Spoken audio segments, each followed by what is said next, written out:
35. My name is Maria Garcia. And I am Cindy Smith. It is now October 2018, the 4-year anniversary of the Dallas Ebola outbreak. There seem to be many misconceptions about the disease. We have recently been informed by the CDC to set the record straight. To start us off, we have Dr. Brantlett to give us some introductory information on Ebola. Hi everyone, I'm Dr. Lauren Brantlett. I got my PhD and MD from Stanford Medical School, and now I'm a researcher here at Stanford Labs. And I wanted to give a shout out to my favorite science teacher, Mrs. Aloju. Without seeing her perseverance through gangs and unpopularity, I wouldn't have been inspired to get through medical school. Anyways, let's talk about Ebola. Ebola is a viral disease, not bacterial, which made it harder to treat initially.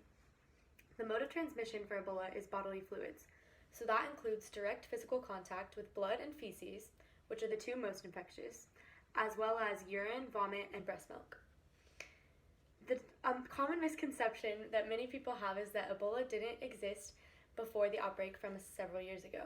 On the contrary, Ebola was first discovered in 1976 near a river in the Democratic Republic of Congo. Since then, there have been several outbreaks, but most of them are isolated within the continent of Africa. Anyways, that pretty much covers my area of expertise on Ebola. Back to you, Cindy and Maria. Thank you, Dr. Brantlett, for that information. Now, to be further educated, the general public should be aware of the signs and symptoms of the virus. They are displayed 2 to 21 days after infection. Some symptoms include fever, headache, joint and muscle aches, weakness, diarrhea, vomiting, stomach pain, and lack of appetite. And these are followed by vomiting, diarrhea, rash, impaired kidney and liver function, and in some cases both internal and external bleeding. That doesn't sound too fun. No, not really. However, Ebola is extremely rare. Since it was discovered in 1976, there have been 33 outbreaks, but most remain small and contained in Africa, namely West Africa. The Dallas outbreak is the largest outbreak in history, originating in Guinea and spreading to Liberia, Nigeria, and Sierra Leone. 11 U.S. citizens were treated for Ebola, and it was brought via man who traveled from West Africa to Dallas, but the disease was extremely contained. Unfortunately, there is no cure that is currently approved, but there is treatment. This includes providing fluids and electrolytes through infuso into the veins, offering oxygen port and medication to support blood pressure. The supportive hospital care also reduces vomiting, diarrhea, and manages fever and pain. Plus, in December of 2016, there was a vaccine found to be 70 to 100% effective. Still, the fatality rate is 90%. Well, it's a relatively new disease and has only been around for about 40 years.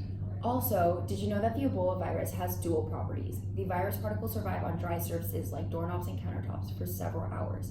But unlike a cold virus, which primarily infects the respiratory tract, Ebola can also live in bodily fluids like blood and saliva for several days at room temperature. Well, we're going to connect with Karen Dillard, a woman who was recently diagnosed with Ebola. I got infected about a month ago, but don't worry, the doctors say I still have a fighting chance.